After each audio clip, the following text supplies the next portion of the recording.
네, 감사합니다. 역대하 17장을 이어서 우리가 보겠습니다. 히스기야, 아사야 아들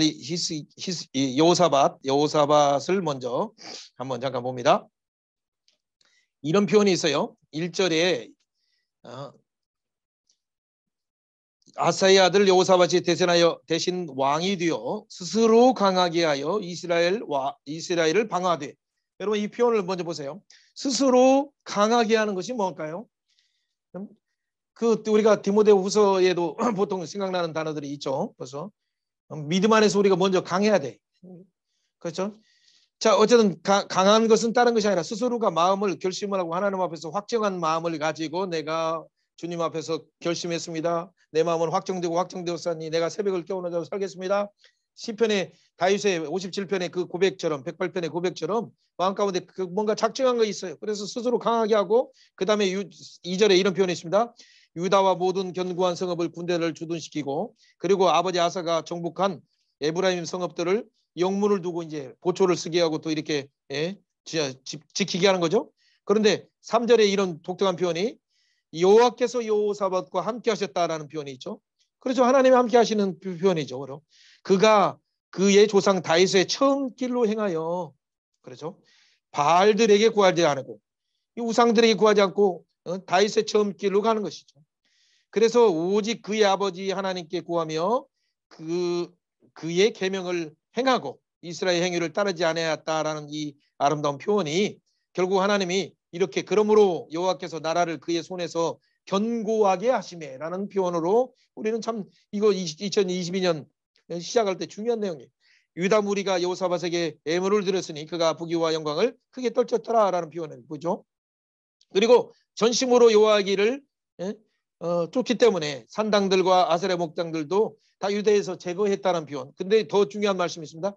7절 보면 이 방백들을 보내서 유다 여러 성읍들에게 말씀을 가르치게 하죠. 18절에 보면 여기 보면 네위 사람 스마야와 느다냐와 스바자야 이게 아사얄 스미라봇 여호나단 이런 많은 사람들을 보내서 이 네위 사람들을 보내고 또 제사장들을 보내서 뭘 하게 합니까? 그게 17장의 9절의 그 키워드가 중요해요. 그들이 여호와의 율법책을 가지고 유다에서 가르치되 그 모든 유다 성읍들로 두루 다니며 백성들을 가르쳤더라. 이게 참 중요한 표현이에요. 원래 하나님이 여호수아에게 21장까지 부분이 보면 13장부터 21장까지 이렇게 그 땅을 분배하고 또 배치할 때 특별히 21장에서는 20장에 도피성이 있고 21장에 48성읍에 레위인을 배치한 이유가 뭐예요? 레위인들이 두루 모든 지역의 12지파들이 말씀을 가르치게 하고 하나님의 말씀의 도를 따라서 장차 오시는 메시아 언약을 지키도록 하기 위한 거예요. 그런데 이것이 무너졌어요. 그렇기 때문에 여호사밧은 이것을 알고 제사장도 보내고 레위도 보내고 방백들을 보내서 여러 성읍마다 말씀 가르치는 운동을 일으켰어요. 이것이 진짜 오늘날 우리에게 필요한 거예요. 여러분 각 섬기는 교회마다 또 여러분 있는 곳마다 또 해외에 있는 인터넷이 허락한 것이 있다면 두루 다니면서 두루 여러 단체들을 모집해서 구숙사 기초반도 좋고 그래서 복음이 드러나게 하고 구숙사 중국반도 좋고 아니면 청소년방도 좋고 당장 1월 달에 시작되면 청소년들에게는 신약 성경이라도 정복하는 훈련을 하거나 여호수아 가지고 시작하거나 그래서 3일 정도에 그냥 한 권을 가지고 12강을 나누면서 뭔가 그들이 말씀 속에 결단하도록 이렇게 하는 것이 참 하나님 기뻐하시는 사이에요. 그렇기 때문에 하나님의 두려움이 임해서 열방 가운데 이런 표현이 있죠. 10절에 여호와께서 유다 모든 사방의 모든 나라에 두려운 마음을 주사 여호사밧과 싸우지 못하게 하셨죠. 그러니까 블레셋도 예물을 드리고 열방 나라들이 예물을 드리면서 이렇게 오는 거예요. 그러니까 12절처럼 여호사밧이 점점 강대해서 유다에서 견고한 요새와 국구성을 세웠다는 표현들을 우리가 알 수 있어요. 그 잠시 나오는 얘기지만 열왕기에 없는 그런 표현들을 보고 나중에 18장과 또 20장에서 보면 그리고 이 전쟁에서의 찬양대를 조직해서 찬양의 사역을 통해서 승리하는 그런 내용들도 시간이 없어서 못 보지만 이런 부분들을 우리가 잘 살펴서 앞으로의 시대는 정말 말씀과 함께 더불어 이 성령의 사역과 또 찬양과 함께 더불어서 이 펼쳐가야 될 그런 특별한 시대예요. 이런 시대 가운데 우리는 어떻게 해야 되겠습니까? 남은 시간이 그렇게 많지 않기 때문에 북이스라엘 왕조들의 그 격변기 속에서 하나님은 내 선지자를 어떻게 보내셨는가, 또 이제 볼 수 있다면 히스기야 기회까지도 이렇게 보도록 하겠습니다. 지금 생각보다도 이게 진도 내용들이 조금 너무 자세히 들어가서 좀 늦게 돼서 죄송합니다. 그중에 우리가 보아야 될 몇 가지들이 있기 때문에 뒷부분을 잠깐 한번 반복해서 하지 않고 봅니다. 예후 왕조 중에서 아까 이게 12번째 왕인 요아스에 대해서 우리가 함께 이렇게 봤었습니다. 요아스가 그렇게 3번밖에 치지 않아서 아람 왕에게 대해서 3번 승리했지만 그러나 그가 영원한 승리를 가져오지 못했죠. 그러나 그의 아들 여로보암 2가 나타나고 2는 그 아미띠 아들 요나 선지자가 말한 것처럼 하마더기부터 아라바까지 회복을 했어요. 그런데 그가 얼마나 그 시대에 하나님의 공의를 실현하지 못하고 두령들이 또 선지자들이 많은 그 여러 판관들이 뇌물을 받고 재판하고 하는 그런 안타까운 일.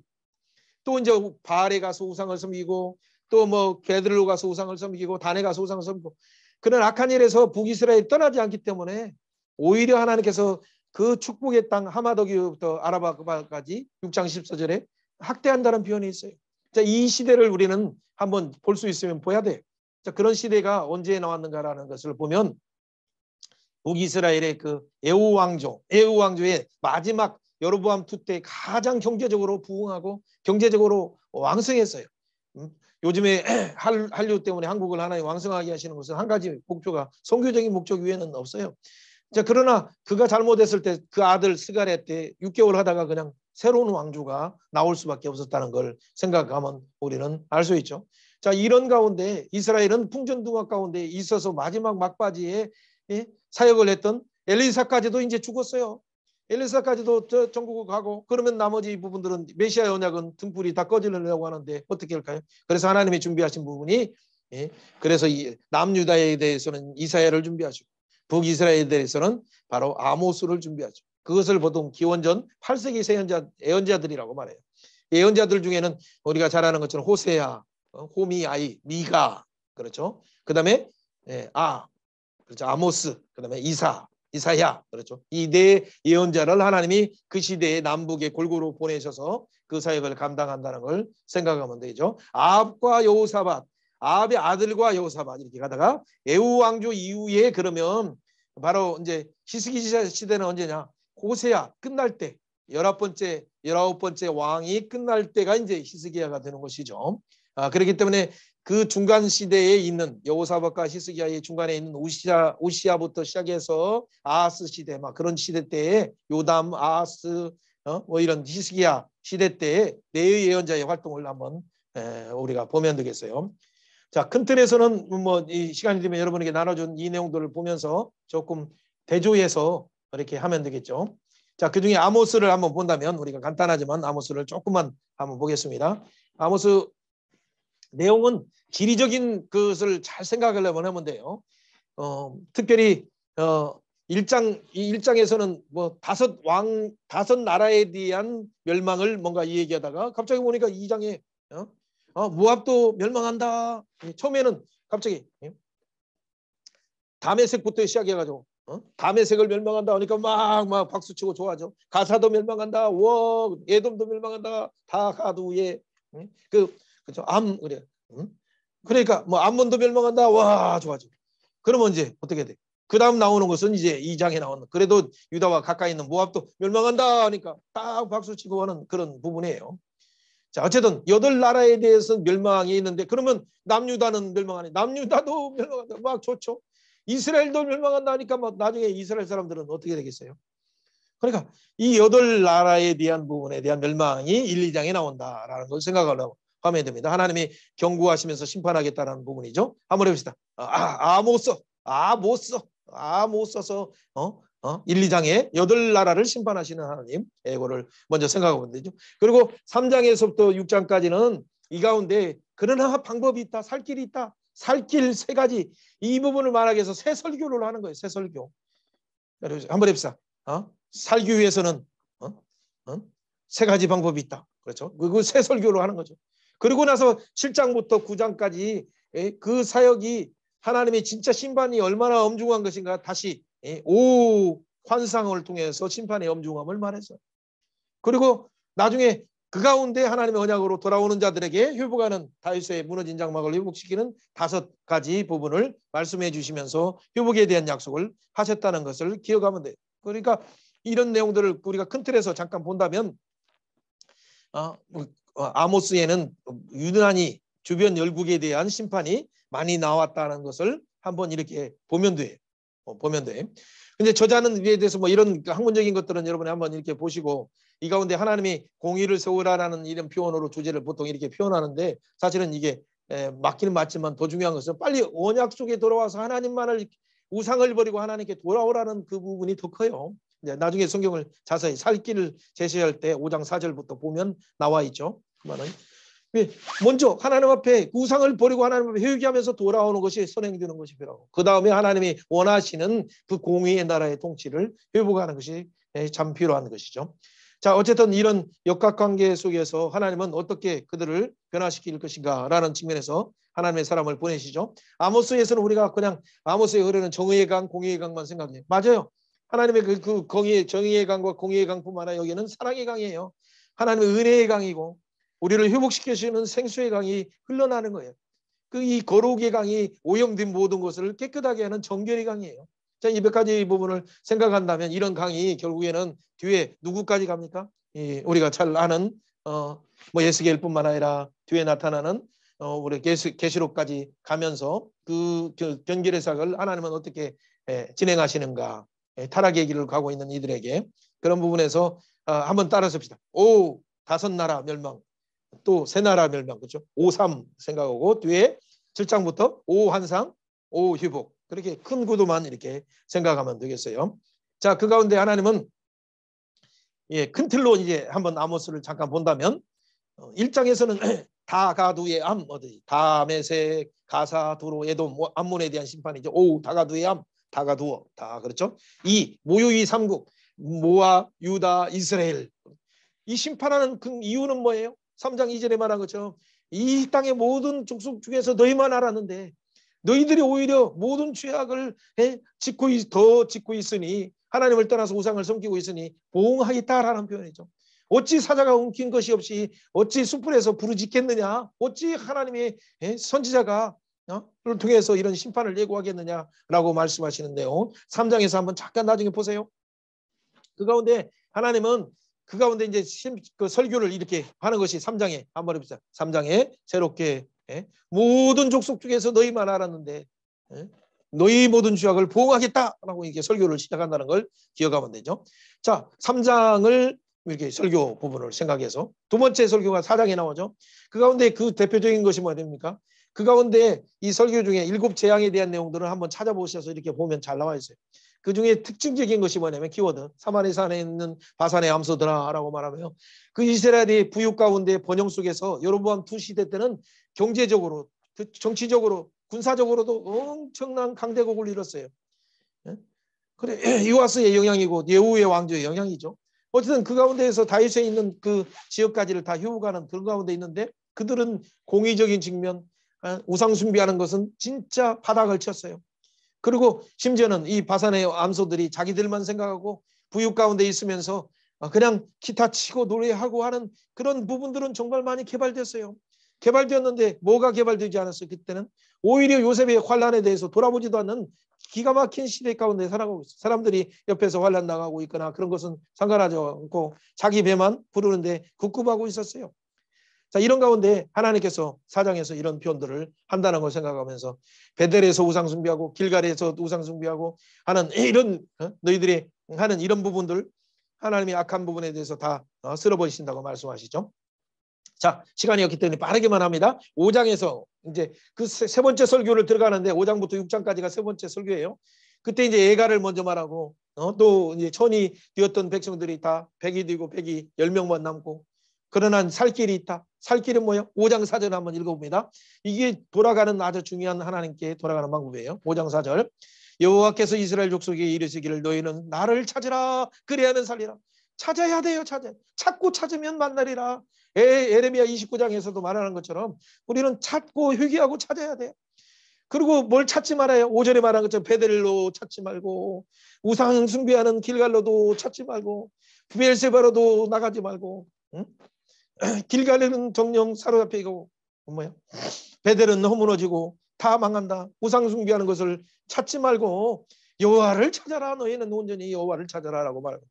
그런데 그러면 살리라. 염려컨대 저희가 불같이 요셉의 집에 내려가서 멸하실 것이다. 베델의 불로 때울 때 누가 끌 자가 없다. 너희들의 삶이 뭐냐? 공포의 그 쓴뿌리라는 인지를 바꾸고 정의를 이 땅에 던지는 이 나쁜 놈들아라고 말하면서 하나님의 살 길은 오직 회개하고 하나님께 돌아오라. 그걸 말하는 거예요. 사실은 그 공의라는 부분들도 너무 중요한데 이제 이런 부분에서의 아모스를 통해서 하나님 말하는 것이 뭐냐라는 걸 5장 8절에 보세요. 묘성과 삼성을 누가 만들었냐. 그렇죠? 그러면서 사망의 그늘로 아침이 되게 하고 백주의 어두운 밤이 되게 했다는 무소무소한 얘기를 그 이름이 여호와시라라고 말하면서 이렇게 말하죠. 저가 강한 자에게 호련히 패망이 임하에게 하신즉 그 패망이 산성에까지 미친다. 너희들을 의지하는 산성조차도. 그래서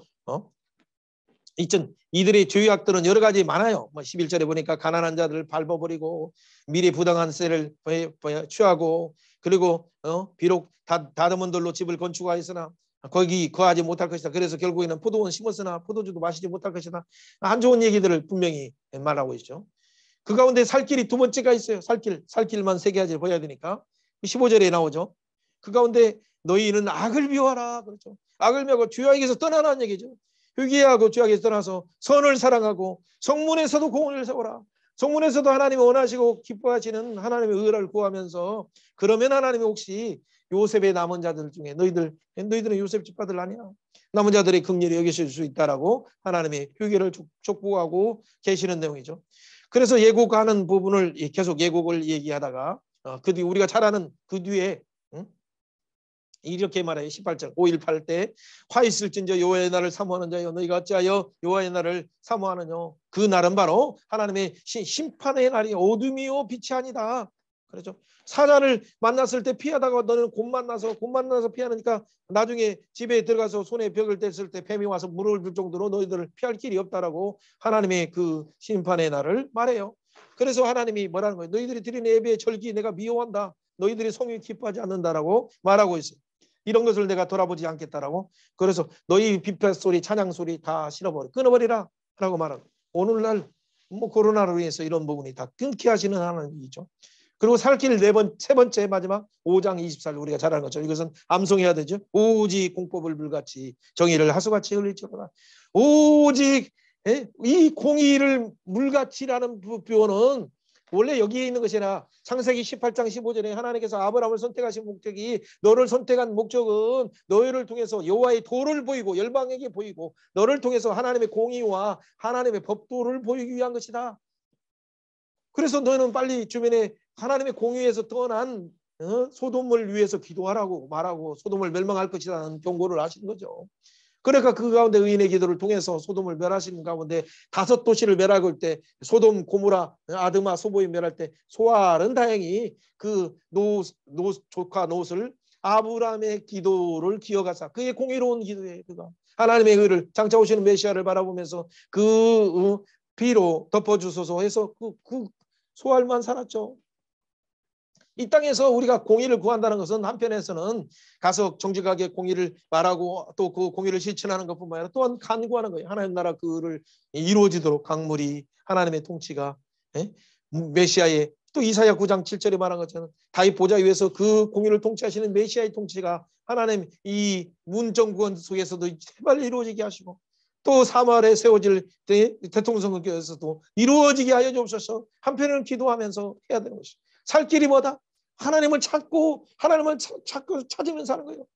살 길이 뭐다? 우상 버리고 하나님만 찾고 회개하면서 사는 거예요. 계속 말하는 것이 그거예요. 살 길이 뭐예요? 가서 성문에서도 하나님의 의를 구하고 공법을 물같이 하나님이 원하는 삶을 사는 거예요. 이것이 아브라함을 선택한 목적이고 이것이 역시 제사장 나라를 선택한 목적이에요.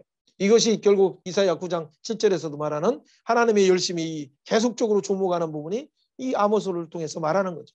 그런데 다윗의 이 통치의 나라가 분열왕국이 되고 우상숭배뿐만 아니라 하나님의 공의를 찾을 수 없으니 하나님이 그들을 쓸어버리신다고 말씀하시는 거죠. 그래서 그것이 그 결과로 6장 14절 마지막 예언이 끝날 때 하마더기부터 아라시네까지 너희를 오히려 학대하리라라고 이렇게 말하는 것이. 예언하는 그곳이 바로 학대하는 장소가 된다는 엄격한 부분을 우리가 기억하면 돼요. 7장부터는 그 뒤에 여러분 7장 뭐 이렇게 해석할 시간들 없어요. 간단하게 보면 7장에서 그렇죠. 새 환상이 나와요. 한번 저거 따라서 봅시다. 7장에서 하나님이 치는 하나님이 이렇게 치신다라는 환상을 보여주는 거예요. 친다. 7장 워드 플레이. 환상으로 환상으로 딱 접어졌는데 황충 환상, 불 환상, 가림줄 환상. 근데 황충으로 딱 보였을 때 이 부분은 제발 하나님하고 아모스가 기도해서 그나마 이것은 하나님 취소해 주셨어요. 두 번째 불 환상을 볼 때도 하나님 긍휼히 여기주세요라고 기도했을 때 다행히 취소됐어요. 근데 다림줄은 뭐예요? 건축할 때 더 다림줄을 딱 떼서 이것이 공회자 하나님의 공회자 때 메시아의 법으로 모세 위에 바로 토라로 딱 잣대를 켜보니까 이건 취소할 수도 없어요. 간구할 수도 없어요. 여로보암을 심판한다는 표현이 뭐예요? 여로보암 처음 원조뿐만 아니라 그 길에서 떠나지 않는 마지막에 아합 왕조의 이 부분 끝났고 이제 에우 왕조에서 요아스 그다음에 여로보암 2 여로보암을 심판한다. 여로보암 2를 심판한다는 얘기예요.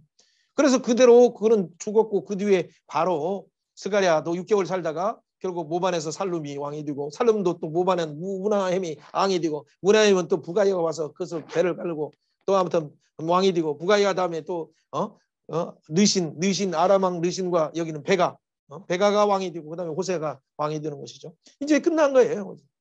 그러나 몸부림을 치면서 하나님은 어쨌든 이 북이스라엘이 메시아의 언약으로 돌아와서 무너진 단을 회복하도록 엘리야처럼 또 엘리사처럼 힘써서 하나님이 말씀하신 거예요.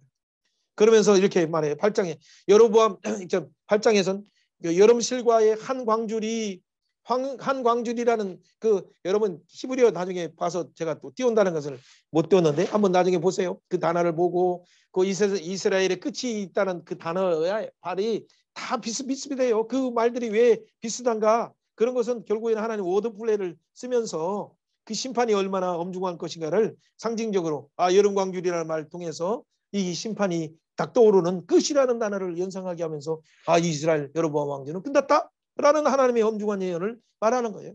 이런 측면에서 언어도 어떤 때는 필요하니까 이렇게 한번 첨가해서 이렇게 보면 돼요. 그리고 마지막 9장에서는 10절까지 5가지 환상을 그 가운데서 이제 하나님이 어떻게 마지막 문지방 환상을 통해서 바다 밑에 숨을지라도 뱀을 명하여서 완전히 그들을 멸하리라라는 그 예언들이 이렇게 나오게 되죠. 그럼에도 불구하고 긍휼히 크신 하나님은 장차 오시는 메시아를 통해서 이루실 그 회복의 약속들이 첫 번째는 뭐예요? 다시 다윗의 무너진 이 천막, 무너진 장막을 일으켜서 메시아의 통치의 나라를 회복할 것을 약속하시고 만군을 기업으로 만국을 기업으로 삼아주시는 약속. 그리고 예수 그리스도의 포도주의 그 상징 이사야 5장에 극상품 포도나무를 생각하면 되죠. 그 풍요를 약속해 주시고 성읍을 다시 건축하고 과실을 먹게 하고 다시는 뽑히지 않는다는 언약 백성으로서 다시는 뽑히지 않는 그 놀라운 축복을 약속해 주셨어요. 그런데 이런 놀라운 은혜를 약속해 주신 하나님은 어떤 하나님입니까? 그들이 원하는 것은 내가 너를 원하는 것은 징계가 아니고 너를 원하는 것은 심판이 아니라 오히려 깨우시면서 돌아오게 하는 하나님의 마음이었음을 우리는 잘 알 수 있어요.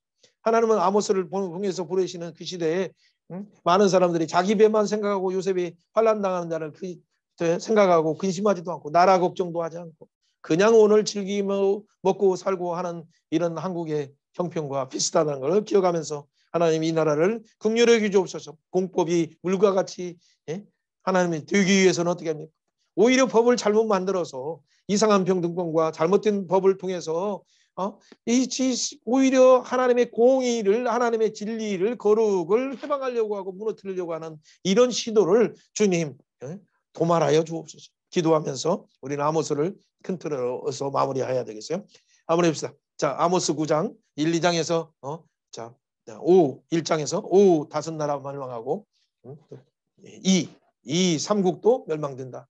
3장부터 새 설교 시작하고 4장에서 2차 설교 시작하고 5장 6장에서 3차 설교 시작할 때 오직 살 길을 3가지 말한다. 오직 살 길 5장 4절 너는 하나님을 찾으라. 하나님을 찾으라. 그리하면 살리라. 두 번째 성문에서도 공의를 행하라. 악을 미워하고 성문에서도 공을 행해라. 마지막 공의를 물같이 정의를 하수같이 흐르지라. 그럴 때 비록 심판이 다섯 환상이 예고가 됐지만은 하나님께서 메시아를 통해서 회복하시는 다섯 약속을 기억하라라고 말씀하시면 되겠습니다. 자, 큰 틀에서 봤다면, 자, 이제는 북이스라엘이 진짜 멸망이 되는 부분에서 이제 포로로 잡혀가기 시작해요. 이제 뭐 실제 스가랴 끝나고 나서 살룸, 그다음에 문하햄, 이때부터 이제 사실은 잡혀가기 시작하니까 자세한 내용들을 한번 나중에 보세요. 자, 이 가운데 하나님은 또 미가 선지자를 통해서 하는 것 간단하게만 한번 보고, 미가는 주로 이제 남유다에 대한 예언들도 많지만은 그러나 선지자의 특성상 뭐 북이스라엘뿐만 아니라 전 열방에 대한 어떤 예언들도 있다는 걸 우리는 한번 생각하면 되겠어요. 미가는 조금 비교적 그 당시 시대의 사람들보다는 조금 어렸던 그런 분이라는 것을 우리는 알 수 있죠. 왜냐하면 매장 1장 1절을 시작할 때 누구 왕인가라는 부분이 잘 나와 있잖아요. 이런 부분을 생각한다면 우리가 미가를 한번 이렇게 서두 1장 1절을 먼저 읽어보고 한번 이렇게 조금만 보도록 합니다. 미가 1장. 유다 왕 요담. 자, 요담은 뭐냐면 그 아버지 우시야의 아들 요담이죠. 그래서 우시야가 농사를 좋아하고 52년 통치하고 우시야는 아주 나름대로 잘했던 부분이 있지만은 그가 교만할 때 땀아병, 문둥병, 한센병이 들었죠. 그 다음에 요담이 됐어요. 그러니까 우시야 때 바로 아모스의 지진전, 우시야 지진전 2년에 아모스에게 임한 하나님의 말씀과는 다르죠. 그러면 지진이 2년 후에 임다는 것은 이미 아모스를 통해서 경고하시고 또 그 2년 뒤에는 안 되어서 지진이 일어나고 또 그 약속대로 나중에 여로보암 2도 멸망하고 스가랴까지도 멸망하게 되는 것이죠. 자, 단어를 한번 1장 1절 보면서 요담과 아하스는 뭐야? 이 참 남유대에서 그런 므낫세까지는 않지만 기가 막히는 왕이 나왔어요. 그래서 이제 하나님의 이 언약을 혼합시키는 그런 다메섹에 가서 이상한 문양을 가지고 와서 성전의 부분들을 하나님의 메시아의 언약의 법들을 이 인간적인 방법으로 혼합시키는 대명사가 이 아하스예요. 그다음에 히스기야를 보야겠지만, 자, 어쨌든 뭐 이 정도만 보겠습니다. 1장 2장에서는 백성에 대한 심판, 지도자에 대한 3장에서는 모든 책임은 항상 예언의 구도는 뭐냐면 이렇게 생각하면 돼요. 자, 따라서 해봅시다. 자, 선민에 대한 심판. 그렇죠? 두 번째, 그렇죠? 주변 나라, 열방에 대한 심판. 그렇죠? 그렇죠? 세 번째, 그렇죠? 선민을 심판하고 열방을 나라 심판해. 왜 그럴까요? 선민이 잘못해서 결국에는 열방이 심판받아요. 그럼 마지막에 할 때는 세계에 대한 종말의 심판까지도 예언할 때가 있어요. 그렇죠? 세 구도를 잘 보면. 그럼에도 불구하고 선민을 다시 회복에 대한 메시아 약속. 보통 선지자의 부분들은 이 세 가지를 하든지 아니면 열방에 대한 심판을 종말에 대한 심판까지도 같이 해서 선민에 대한 심판, 열방에 대한 심판, 그다음에 선민에 대한 구속의 약속, 메시아를 통한 구속의 약속, 그런 세 가지 패턴이 항상 모든 것 성경에 진행되는 패턴이죠. 아모스에서도 아까 구원의 약속도 동일하죠. 선민 이스라엘이 잘못하고 선민 유다가 잘못했기 때문에 결국 주변의 나라들에 대해서 심판받는다. 8나라들, 그렇죠. 그러나 메시아를 통해서 회복하시는 그 나라가 있다. 그 나라를 바라보라라고 이렇게 말씀하는 것처럼 미가서에도 보면 원인이 있어요. 여기는 구체적으로 어떤 나라들 이야기하기 전에 지도자들의 심판이 아주 중요한 거예요. 백성들도 잘못한 것도 있지만 사실은 지도자의 그 나오는 미가서의 특징이 있어요. 그 부분이 뭔가를 우리는 잠깐만 보고 나머지 부분들을 그냥 간단하게 이렇게 보면 되겠습니다. 그리고 회복에 대한 어떤 예언에 대한 내용이 4장과 5장에 이렇게 주로 나와 있고 특별히 하나님께서 휴게를 촉구하시는 우리가 잘 아는 미가서 6장 7절부터 8절 9절에 그 기가 막힌 하나님의 은혜 말씀을 촉구하는 내용들을 우리가 한번 암송으로 잠깐 한번 보면 되겠죠. 그리고 마지막에 미카라고 하는 7장에 우리를 깊은 바다에 우리 죄를 던지시는 그 하나님의 사랑을 잠깐 뒤에서만 한번 보겠습니다. 나머지 부분들은 여러 가지 있지만 1장에서 보면 하나님이 이제는 그 통치하시는 성전에서 나오셔서 그 처소에서 나오셔서 강림하셔서 땅의 높은 곳을 밟으신다고. 교만한 것을 밟아요. 그 밟는 순간 들깨같이 타조같이 온 땅이 모든 백성들이 애곡할 수밖에 없어요. 그런데 그들의 상태는 어떻게? 그 상처는 고칠 수 없는 중증이가 아니라 이제 사망 선고를 받은 상태예요. 그렇기 때문에 2장에서 그렇게 그들에게 애언하지도 말라라고 말해요. 3장에서는 뭐예요? 이 지도자들이 주의가 뭐냐면 백성들의 가죽을 벗기고 있어요. 여러분 진짜 백성들의 가죽을 벗기고 있는 이 기가 막힌 나라들 보세요.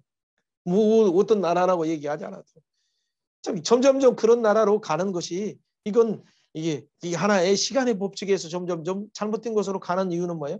이 마지막 말세가 돼서 예수님 그리스도의 재림하시는 심판의 때가 가까이 왔기 때문에 그러죠. 한편에는 그런 시간표가 있기 때문에 우리는 3장에서 이런 유혹하는 선지자들에 대한 내용들을 잘 봐야 돼. 그 중에 3장 5절에 나오는 것처럼 유혹하는 신분자들은 이에 뭔가 뭐 맛있는 걸 주거나 아니면 뭘 줘야 선물을 주고 돈을 주어야 평강을 위치이지만 근데 이걸 안 하면 막 저주를 말하고 하는 그런 부분이죠. 이 부분을 잘 진단법을 사용하셔서 오늘날 하나님의 종들인가 아닌가를 잘 봐야 돼요.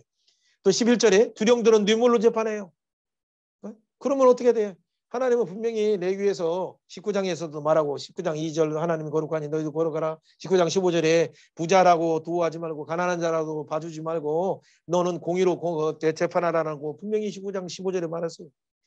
그리고 이 이웃사랑뿐만 아니라 가우와 객과 그들을 돌아보라고 19장 18절에 말하고 32절에 샘머리 앞에 공경하라고 말했어요. 그런데 그들은 지금 어떻게 돼? 제사장들이 뇌물을 받고 재판하니까 여러분 한국의 재판을 보세요. 뭐라고 얘기하지 않아도 여러분은 알 수 있는 것이에요. 그래서 유전무지가 나오고 무전유지가 나오는 것이죠. 이런 기가 막힌 세대 가운데 또 뭐야? 제사장까지 그러면 어떻게? 제사장 언약은 평강의 언약, 생명의 언약이고 거기에서 말라기 2장 5절에서 7절 8절에 나온 것처럼 거기에서 여호와의 법을 가르치고 여호와의 진리가 나오고 그 세상에 대한 기준, 캐논, 하나님의 말씀 기준, 절대 다름줄인 하나님의 말씀을 보여줘야 되는데 이 싹스를 받고 얘기하고 백성들을 싸매주지 않으니까 어떻게 돼? 그 선지자들의 특성이 뭐예요? 선지자들은 여호와의 휴에 참여한 자들과 동일해요. 그렇기 때문에 하나님의 엄중한 가운데 심판이 우리 입에서부터 있다는 걸 생각하고 얘기하기 때문에 우리 자기의 어떤 이익을 위해서 사슬을 가지고 그 사람이 돈이 있게 보이면 뭐 이렇게 좋은 말을 하고 그런 것이 아니에요. 선지자들이 돈 구원 받고 이렇게 하려고 하는 것은 점쟁이와 같은 것이지 뭐에 똑같아져.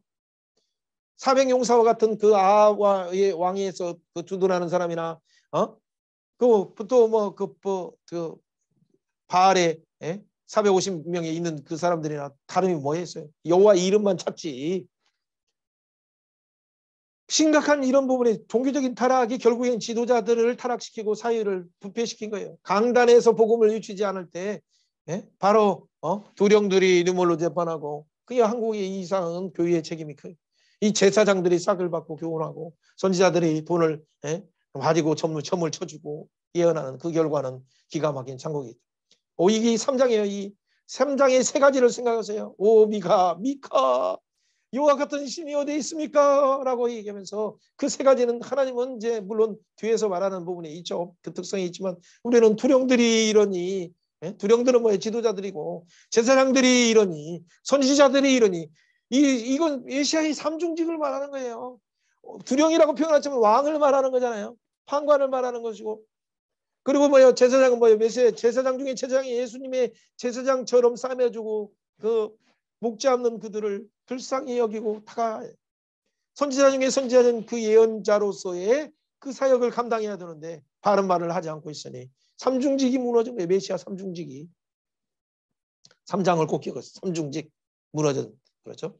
그런 가운데 하나님은 다시 구원을 예언할 때 4장 5장에서 남은 자들을 구원하시는 그때 그날에는 특별히 하나님께서 저는 자도 있고 또 쫓겨난 자도 있지만 환난 받은 자들을 다 모아서 오히려 시온산에서 하나님이 치시지만은 그 가운데 하나님이 은혜를 있게 하시는 그 날이 있어요.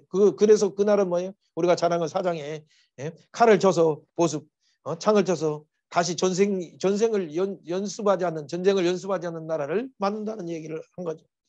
항상 심판을 얘기하지만 하나는 소망 가운데 그들을 구원하셔서 메시아 통치하는 나라를 보여줘요. 이 말은 오늘 미가서에 나오는 4장의 그 2절부터 나오는 이런 부분은 이사야의 2장 2절부터 4절 여호와의 산에서 통치하실 때는 모든 산들 위에 뛰어나요. 그래서 거기 말씀이 나고 율법이 나니까 열방들이 그리 돌아와요. 그래서 다시는 전쟁놀이야 하는 것 그런 것을 다 무기를 갖다 깨트려서 다 이제 농사적으로 만드는 그런 것으로 묘사되고 있잖아요. 자, 이런 동시대이기 때문에 비슷한 예언들을 하지만 그러나 하나님의 주셨던 영감이 동일하게 임하기 때문에 그렇게 나는 것이죠. 그 가운데 하나님은 그 가운데 다시는 메시아가 통치하시는 그 부분을 예고하면서 오히려 베들레헴에서 하나님의 새 통치자가 날 것이다. 그러면서 너는 딸군데요, 너는 때를 모을지다. 그러죠. 재판자의 편을 치르려 하면서 베들레헴에 되어야 작을지라도 너희 근본은 상고고 태초다라고 하면서 이방 압제에서 벗어날 것을 약속하시는 거죠. 바로 그가 이 사람은 우리의 평강이 될 것이다라고 표현하고 있죠. 바로 그 미가의 예언처럼 베들레헴에서 그 말밥통위에서 예수님이 태어나셔서 그 예언이 이루어지죠. 자, 오늘 여러 가지 내용도 있지만 뒷부분에서 한 부분을 우리가 하나 꼭 보고 가야 되죠. 그때 하나님께서 쟁변하시면서 이스라엘과 변론하시면서 하나님이 따져보자라고 말하면서 근데 내가 잘못한 것이 뭐 있느냐? 내가 그동안 해왔던 것이 애굽에서 너희를 인도하고 속량해서 속량해서 가할이라는 표현이 뭐예요? 죗값을 갚아주고 그들의 하나님이 상속자가 두 번째 되어줬다. 상속자가 되어줄 뿐만 아니라 그와 연합해서 결혼했다. 연합해서 결혼할 뿐만 아니라 그의 이름으로 보복해줬다. 그 원수법을 갚는 보복까지 해줬어. 다섯 번째 뭐예요? 보복뿐만 아니라 그의 이름으로 왕노릇 하게 해주는 그 놀라운 고엘, 가할이라는 그 속량이라는 단어. 구속이라는 단어. 구속에 있는 다섯 가지 의미 가운데 언약에 참석하게 하고 언약의 상속자가 되고 그 안에 지체가 되고 함께 약속에 참여하는 자가 되게 했는데 그 하나님을 버리고 너희들 뭐 하고 있냐? 그러니까 그 모세를 보내고 이렇게 하나님께서 주의 종들을 보내서 한 일을 기억해 보라라고 말하죠. 그런데 너희들은 오히려 종교 의식을 통해서 그냥 금송아지 섬기듯이 하나님을 섬기면서 이렇게 종교 의식을 통해서 하나님의 마음을 얻으려고만 이렇게 하고 있으니 뭐라고요? 하나님 내가 뭐 가지고 가면 됩니까? 라고 이렇게 이 얘기를 한데 맞죠. 내가 무엇을 가지고 나갈까요? 하나님 뭘 원하십니까? 진짜 하나님 내가 잘못했습니다. 하나님이 원하시는 걸 잘 몰랐습니다. 근데 하나님 뭐라고? 내가 전천수양 아닌 만만 강수 같은 것을 기뻐하냐? 이 모든 산천의 것이 하나님이고 다 모든 양들이 하나님의 것인데 오히려 진짜 하나님이 원하는 걸 알지 못하느냐? 하나님이 이 사람아 주께 선한 것이 무엇임을 이미 내게 보였다. 누굴 통해서 보이냐? 이미 이사야를 통해서 거룩한 하나님의 그 전에 참여한 이사야를 통해서 하나님의 거룩에 회개하고 돌아오라라고 말했지 않느냐? 호세아 선지자를 통해서 이미 말했지 않느냐? 호세아를 통해서 음란한 여인 그래서 바람난 여인을 값주고 사서 암미 노암미 이런 일들 통해서 그들을 속량할 것을 예고하지 않느냐? 그의 하나님의 헤세드 너희들이 원하는 것은 제사를 원하는 것이 아니라 내가 너에게 원하는 것은 헤세드다. 하나님의 인애를 원한다. 하나님을 아는 걸 원한다. 힘써 하나님을 아는 걸 원하는데 그래서 하나님을 아는 지식 가운데 네가 아름다운 열매들을 먹어야 되는데 이 타락하고 있는 이 백성들에 대해서 이미 말했지 않느냐? 그리고 조금 전에 말한 것처럼 아모스 선지자를 통해서 니들이 살 길이 있다. 하나님을 찾아라. 우상을 버리라. 선을 추구하고 성문에서도 하나님의 공의를 행하라. 그리고 공의를 물같이 정의를 하수같이 흘려라. 매를 흘러줄 것이다. 그러면 낙대가 아니라 그것이 축복의 땅이 될 것이다 라고 이미 말했지 않느냐? 무엇임을 이미 내게 보이셨지 않느냐? 네 선지자들에게 이미 말했지 않느냐? 여러분 누가복음 16장에 말한 것처럼 부자가 그냥 하나님 아브라함이여 내게 그 나사를 보내서 이 혀끝을 새롭게 하소서라고 하면서도 뭐라고요? 내가 우리 형제들에게 가서라도 제발 그 지옥이 있다는 걸 알기 위해서 말할 수 있도록 해주세요라고 할 때 말하고요. 그들에게는 누가 있어요? 나사로가 있어 증거하는 사람이 있어요. 그들의 말을 듣지 않는데 누굴 보낸다고 해서 천국에서 갑자기 지옥에서 누가 보낸다고 해서 듣겠어요? 그들에게는 모세가 있고 이미 모세의 말씀이 있고 살아있는 하나님의 놀라운 모세의 율법 속에 감추긴 복음이 있는데 이미 미가야가 말하기 전에 이사야를 통해서 그 동시대의 호세아를 통해서 아모스를 통해서 이렇게 말했는데 그래서 겸손히 하나님과 함께 행하는 거 아니냐? 그 거룩하신 하나님 앞에서 그 사랑의 하나님 앞에서 그 공의로운 하나님과 앞에서 겸손히 그와 동일하면서 가는 것이 아니냐. 그래서 이사야의 내용의 예언을 포함시키고 호세아의 내용을 포함시키고 성령의 갑절로 아모스의 공의의 내용을 포함해서 하나님의 원하시는 선한 것이 무엇인가를 증언했던 선지자가 바로 미가 선지자예요. 그래서 이런 이 미가 6장 8절의 이 내용들을 우리가 정확히 표현을 알아야 돼.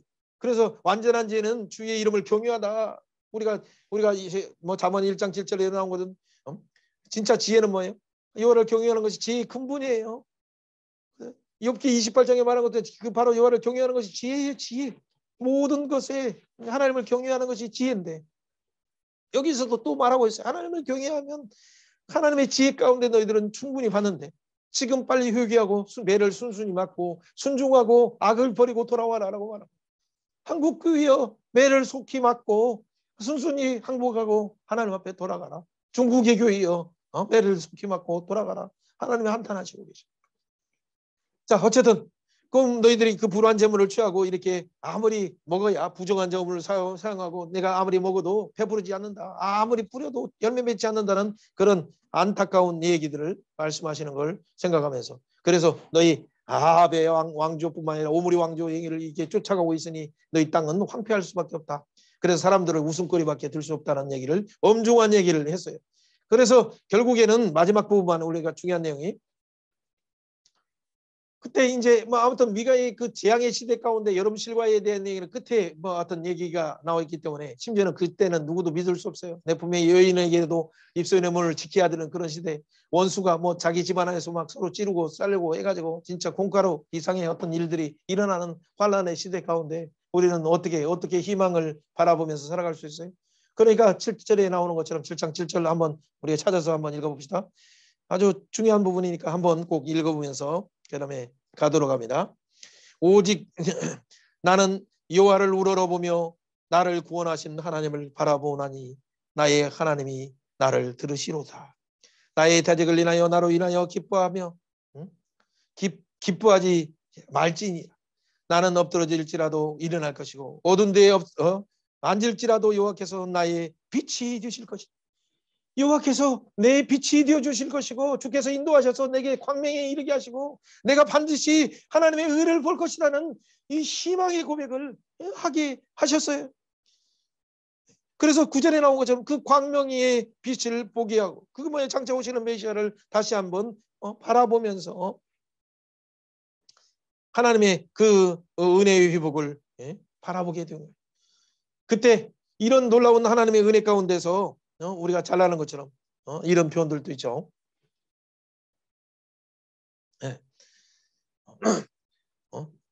18절 표현 한번 읽어봅니다. 하나님의 놀라운 은혜로 행하는 것을 바라볼 때 미가가 이런 얘기를 해요. 18절 주와 같은 신이 어디 있나이까. 주께서는 죄악을 사유하시며 그 기업에 남은 자들을 허물을 넘기시며 인애를 기뻐하심으로 노를 항상 품지 아니하시나이다. 다시 우리를 긍휼히 여기셔서 우리 죄악을 발로 밟아주시고 우리의 모든 죄를 깊은 바다에 던지시리이다.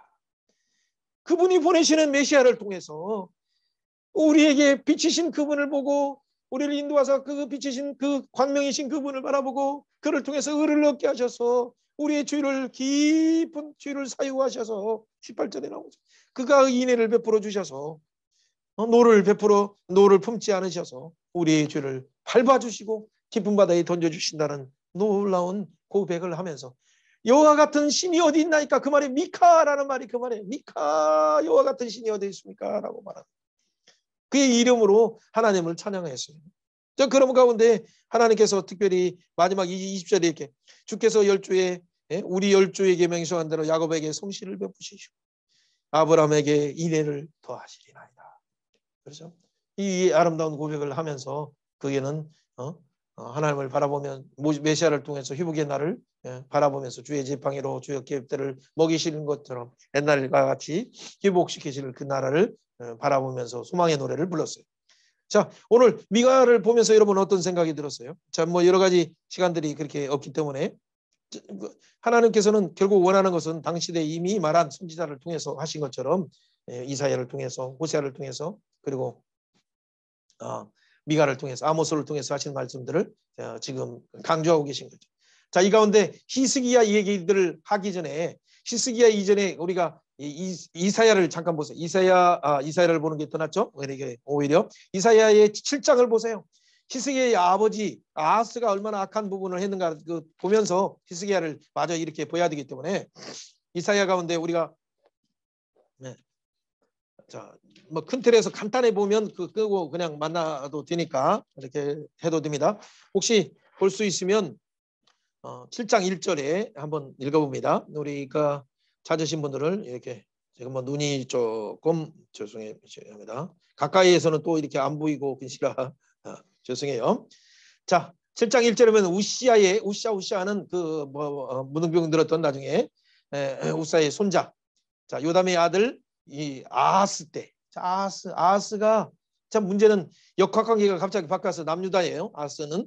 근데 아람 왕 르신과 북이스라엘에 이번에 이제 마지막 베가와 호세아 둘만 남았어요. 북이스라엘도 완전 끝날 때 아람과 북이스라엘이 어떻게 친해졌어요. 맨날 싸우다가 베가와 친해졌죠. 그리고 오히려 예루살렘을 쳤어요.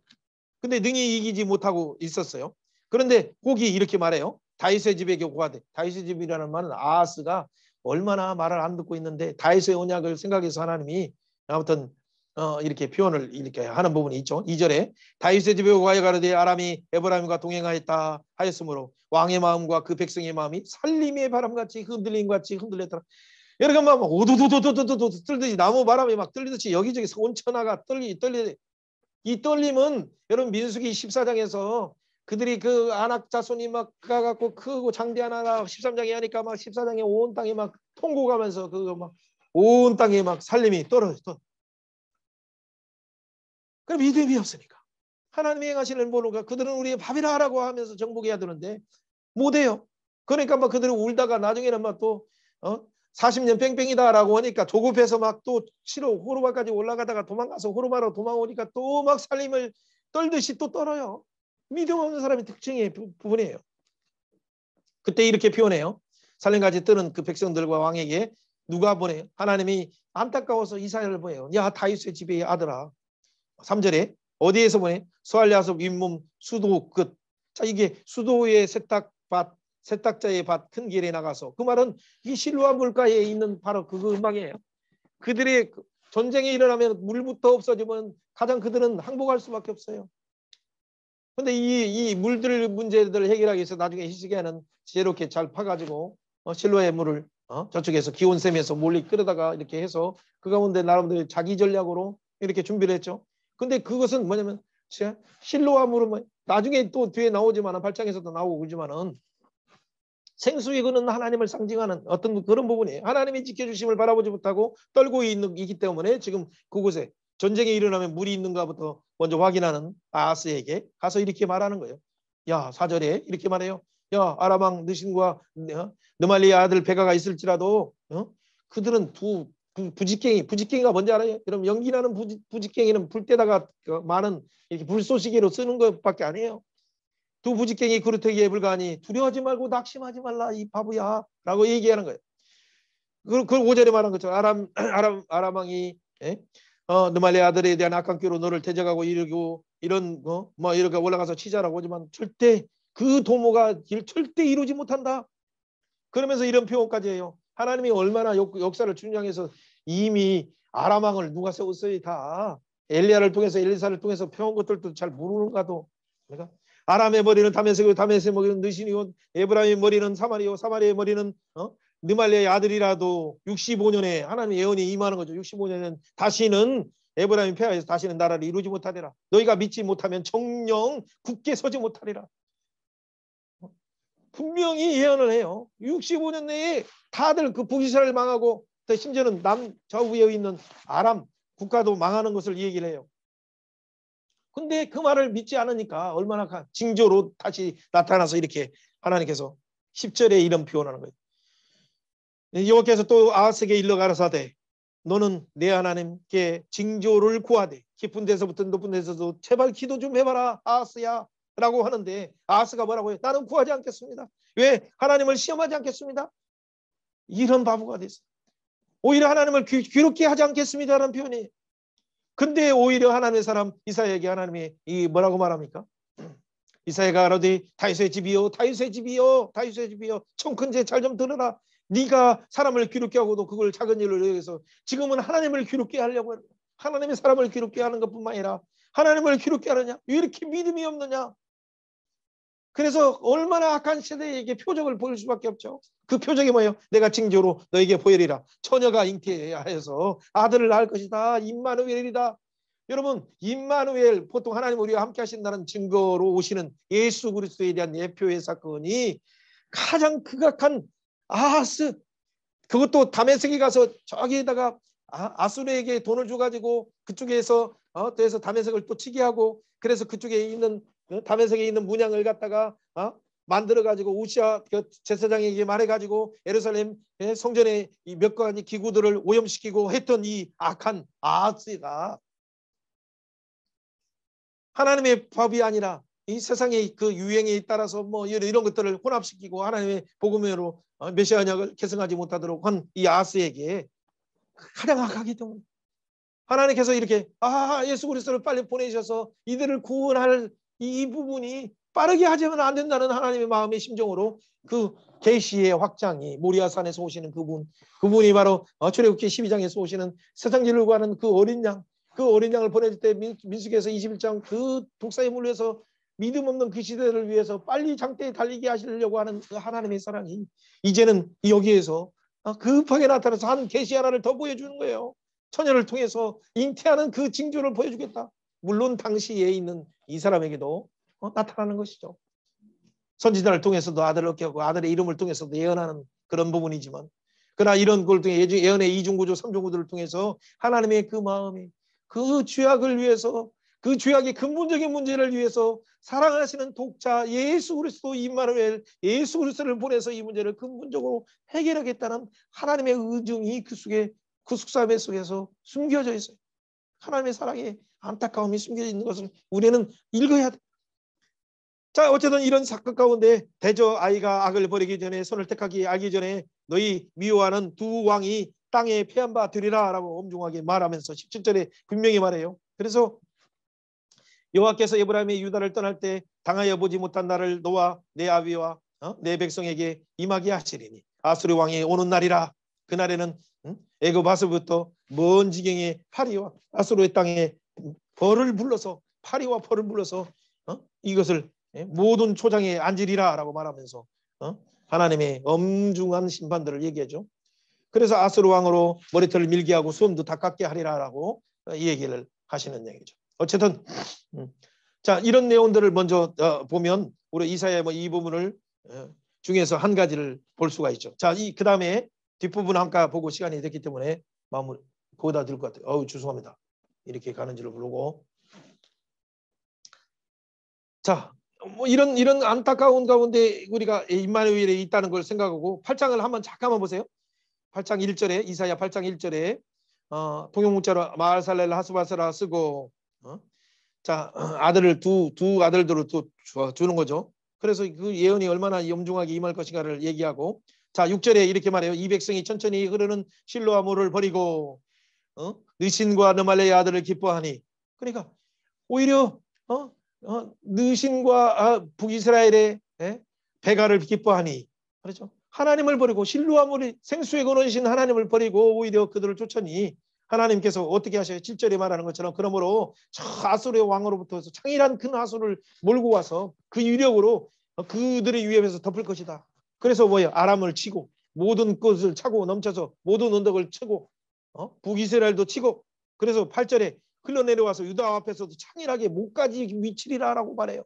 그 말은 뭐예요? 아수르 왕에 와서 아람 왕도 치고 다 없애버리고 나 북이스라엘도 다 쳐버리고 남유다의 목까지 와서 너희들도 간달 할 것이다.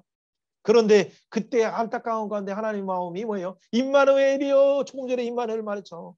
우리를 구속하시는 그 메시아 예수 그리스도, 그 이름을 부르면서 임마누엘이요. 그의 펴는 날개가 내 땅에 편만나게 하리라 하셨는데, 그의 날개로 하나님이 예루살렘을 덮으시고 그 백성을 보호하신 것에 대한 하나님의 놀라운 사랑이, 잘못하면 여기 예루살렘까지도 다 끊어지는데 장차 오시는 메시아의 언약으로 그들을 보호하시는 그 부분을 생각해. 이것은 계시록 12장에 있는 하나님의 교회를 독수리 날개로 이렇게 보호하시는 것과 똑같아요.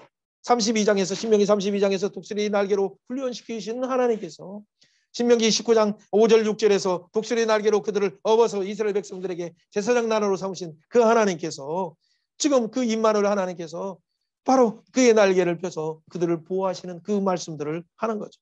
자, 그렇다면 그래서 결국에는 그 예언들이 성취돼서 내용도 있죠. 어쨌든 뭐 이런 사건이 그 아하스 사건, 그다음에 히스기야에도 나중에 또 그 사건들이 뭐냐면 실로암 물가에서의 하나님의 사람이 이사야를 통해서 하는 내용들이 있어요. 자, 뭐 좀 시간이 없기 때문에 이 그림만 한번 보면 돼요. 이 그림만 보고 그냥 마치도록 합니다. 자, 하나님께서는 이사야를 통해서 결국 말하고자 하는 것은 뭐냐면 그 아들 예수 그리스도를 통해서 기묘자요, 모사요, 전능하신 하나님의 평강의 왕이신 그분을 통해서 임마누엘 그분을 통해서 통치하시는 그 나라가 다윗의 보좌에서 통치하시는 그 나라를 특별히 약속하시는 내용이 중요해요. 그것이 만화에 1장부터 12장까지 심판을 말하지만 그들에게 경고를 말하고 돌아오라고 말하면서 그 가운데 메시아를 통해서 그들을 메시아를 통해서 구원하시는 그날, 그래서 그들을 구원의 우물을 멀고 구원의 우물들을 마시게 하고 그래서 그들이 찬송을 불러서 온 세계의 열방에게 알리는 그 일을 통해서 메시아의 통치하는 이세의 줄기에서 그 메시아의 통치하는 나라는 독사굴에서도 어린 양이 어린아이가 뛰어놀아도 함께 놀아도 상치 않는 그 나라를 예고하셨어요. 그래서 물이 바다 덮음같이 하나님의 하는 지식이 충만한 세상. 그게 1장부터 12장에 하나님의 날개, 아까 임마누엘 날개, 하나님의 보호의 독수리 날개로 이렇게 호위하시는 것 같아요. 1장에서 너희 주가 어떨지라도 변론하자 말하면서 눈과 같이 희귀해 하리라 라고 말하면서 2장에서도 너희들에게 심판을 말하지만 그 가운데 이 여호와의 날에 여호와의 산에 모든 산들 위에 뛰어나게 하셔서 율법이 나고 생명이 나고 효복이 난다 해서 만방이 여기에 모여든다. 의인은 바로 복이 된다라고 말하면서 2장과 3장에 말해요. 4장에서도 계속 구원의 약속이 뭐예요? 심판 중에도 여호와의 싹을 통해서 한 놀라운 역사를 이루신다. 5장에서도 너희들을 극상품으로 심었는데 너희들의 들포도를 맺힘이 어떻게 되느냐라고 말하면서도 하나님이 원하시는 것은 극상품 포도나무이신 진짜 극상품 포도나무이신 요한복음 15장에 이 예수님이 오셔서 그의 붙은 자가 되어서 그 붙은 자는 고린도 15장에 말한 것처럼 다 풍성한 열매, 항상 열매, 부활의 열매까지도 참여하게 되는 거죠. 그것이 바로 그 6장에 나온 것은 이 가운데 심판받지만은 남아있는 자가 그루터기가 이 땅의 거룩한 시로서 장차 오시는 메시아 언약을 붙잡고 그 믿음을 지키는 자들이죠.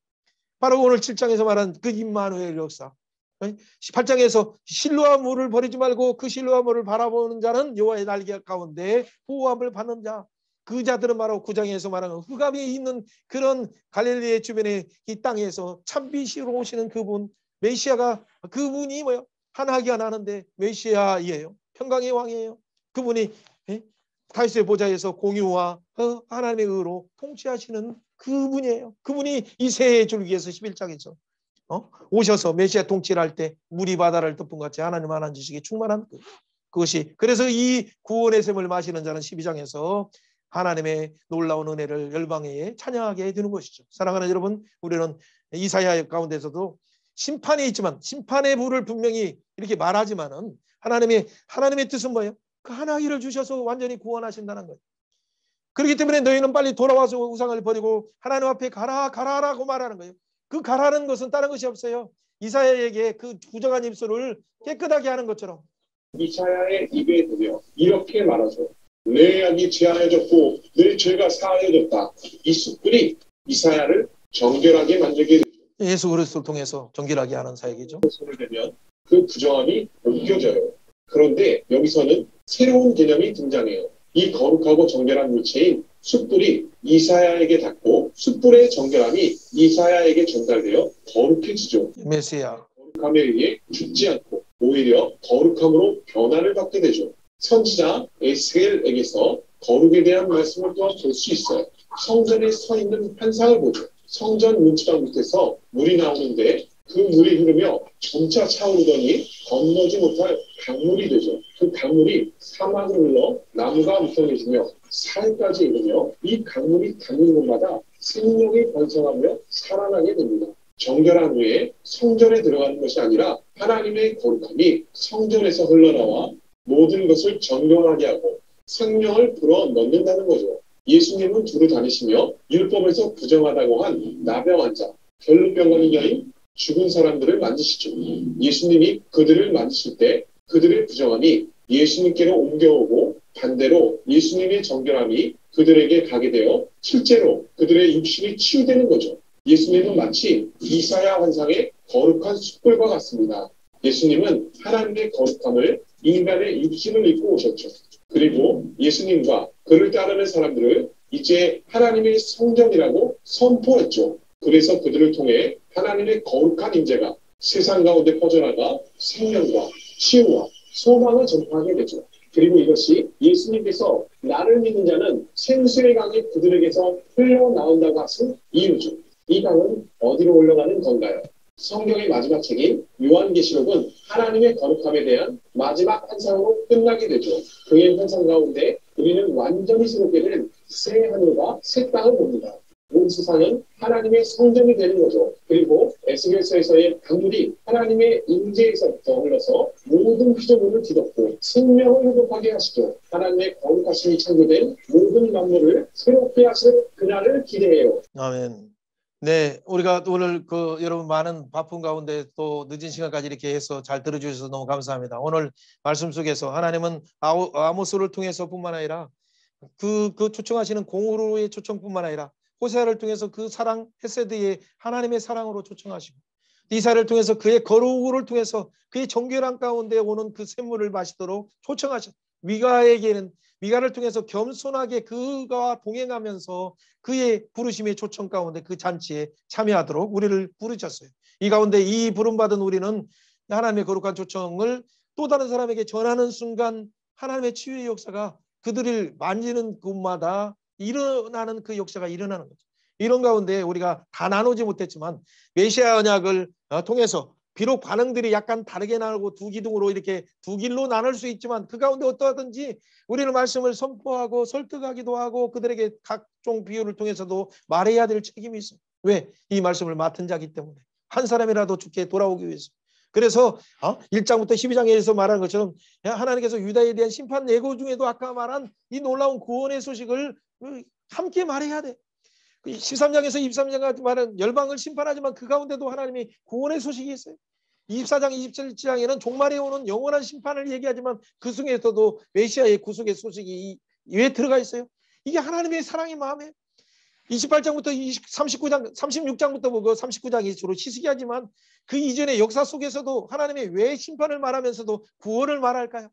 이게 어쨌든 돌아오면 너에게 영원한 하나님의 거룩에 참여하게 되고 사랑에 참여하게 된다는 하나님의 말씀이에요. 그래서 사방에서 그 포로 가운데 돌리는 자들에게 유치라, 내 백성을 향해서 유치라, 이제는 너의 죄가 끝났다, 복역의 기간이 끝났다라고 유치는 자의 소리로 우리를 부르셨어요. 유치는 자의 소리로 우리를 부를 뿐 아니라 우리를 말하는 자로 소명을 불렸어요. 말하는 자는 뭐예요? 푸른 마르고 꽃은 시드나 하나님 말씀은 영원히 있다라는 말이에요. 40장 10절에 말한 것은 우리를 또 아름다운 복음을 전하는 자의 소식으로 우리를 부르셨어요. 우리는 뭐예요? 이거 하나님을 보라. 그에게 상급이 있고 그에게 호응이 있고 그에게 축복이 있다. 그는 양무리를 목자처럼 안으시면서 심지어는 막 새끼를 낳은 까칠한 어미까지도 품으시는 그 하나님이시다고 말씀하셔요. 사랑하는 여러분, 그런 하나님의 초청 가운데 그 하나님의 초청은 거기 끝나는 것이 아니라 40장뿐만 아니라 내가 너희를 불 가운데 다닐지라도 너희를 인도하신다고 말씀하시고 그리고 55장에서 생수의 강 목마른 자들아 너희는 내게로 오라라고 말씀하시면서 메시아의 통치의 나라로 초청하셔요. 그 초청하시는 그것에 나가는 자는 뭐예요? 그래서 60장에서 그 하나님의 통치가 있기 때문에 흑암에 상한 모든 부분들이 이미 도말했기 때문에 일어나서 빛을 발하라. 죄악의 시대가 끝났기 때문에 일어나서 빛을 발하라. 사방으로 봐라. 사방으로 봤을 때 하나님의 영광이 오는 것을 봐라라고 말하는 거예요. 사랑하는 여러분 믿음으로 바라보고 있습니까? 사방에서 열방들이 모여오는 거 바라보고 있어요. 지금 이런 환난 시대에 복음 전도하기도 어려운 시대인데 오히려 열방에서 하나님의 선택된 자들이 돌아오고 있는 것을 60장의 환상으로 정말 바라보고 있어요. 그들이 낙타 타고 올 거예요. 배 타고 올 거예요. KTX 타고 비행기 타고 와요. 그들이 와서 하나님의 전에서 뭐라고 말합니까? 하나님께 제물을 드리고 하나님 앞에 기뻐하는 그날이 있어요. 그래서 왜 그래요? 하나님의 이 성전을 내가 이미 영화롭게 하였느니라. 왜 그래요? 왜 우리한테 함께 와서 이 일을 참여합니까? 내가 너를 영화롭게 하였느니라. 이사야 60장에 나오는 이 두 가지 표현들을 잘 보시면서 그것이 바로 메시아의 61장의 기름 부으신 사역을 통해서 은혜의 일을 선포하고 가난한 자에게 복음을 전하는 이 복음으로 나타나는 거예요. 그럴 때 이 복음을 가지는 이 구원은 다른 것이 아니라 구원의 횃불을 하나님이 우리를 위해서 우리의 구원을 위하여 수지하는 하나님의 열심으로 나타나요. 그게 62장이에요. 그래서 파수꾼을 세웠다라고 해요. 우리가 그의 파수꾼의 62장의 10절에 말한 것처럼 7절에 말한 것처럼 그렇기 때문에 이 파수꾼이 쉬지 않도록 이 열방 앞에서 새 하나님을 찬송하기까지 그들을 세웠다라고 말하는데 여러분 찬송을 위해서 하나님을 찬송합니까? 열방을 깨우며 찬송하고 있어요. 이런 우리들에게 하나님께서 62장에 만민을 향해서 나가라 나가라 성문을 향해서 나가라 나가라 만민을 향해서 기치를 들라 돌들을 채가라 재림하시는 그 예수님의 올길을 열어라 열어라라고 말하고 있어요. 오늘 정말 늦은 가운데 들어주신 여러분 정말 감사해요. 이런 가운데 마지막 시대에 우리는 하나님의 초청 가운데 새하늘과 새 땅을 바라보며 그 거룩한 신부로서 마지막 시대를 하나님 앞에 어떻게 인도할 것인가 우리 깊이 생각하면서 올 한 해를 마무리하고 내년 한 해를 멋지게 시작하시길 바라요. 그래서 마지막 주 우리가 1월 첫 주에 좀 힘들지만 목요일 날 동일하게 마지막 일곱 번째 주에 강의를 통해서 포로 이후에 영원한 소망의 무엇인가를 우리가 보는 데까지 달려간다면 하나님의 여러분을 통해서 여러분의 사역 자체가 기름 부음의 양상이 다를 거예요. 엘리야의 갑절의 은혜가 엘리사의 갑절의 은혜가 하나님이 주신 놀라운 기름 부음의 역사가 여러분의 섬기는 교회마다 여러분의 선교 사역마다 충만하기를 주님의 이름으로 축원합니다. 잠깐 기도하겠습니다. 하나님 아버지 감사합니다. 여러 바쁜 가운데 원래 약속한 시간을 넘겨서 말했지만은 정말 성령님께서 불타는 마음 가운데 부어주시는 부분을 함께 나눴습니다. 오 주여 이 부족한 자가 어떻게 하나님 말씀을 대언할 수 있습니까?